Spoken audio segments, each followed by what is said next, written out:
Da li znate kako je grad Majami dobio svoje ime? Južnu Floridu naselila su indijanska plemena još pre više od 4000 godina.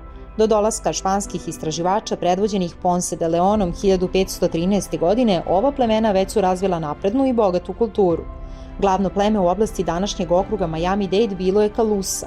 De Leon ih je nazivao Tequesta, prema selima koje su izgradili duž reke Majami.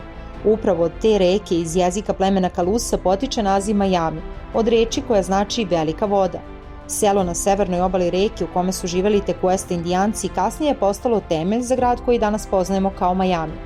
Španski konkvistadori, privučeni bogatom klimom, izvorima hrane i legendama o bogatstvu, pokušali su da kolonizuju region u 16. veku.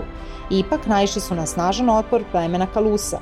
Nažalost, do početka 18. veka domorodačka populacija Južne Floride gotovo je nestala, ali njihovo ime i deo njihove priče ostali su zauvek upisani u imenu grada Majami.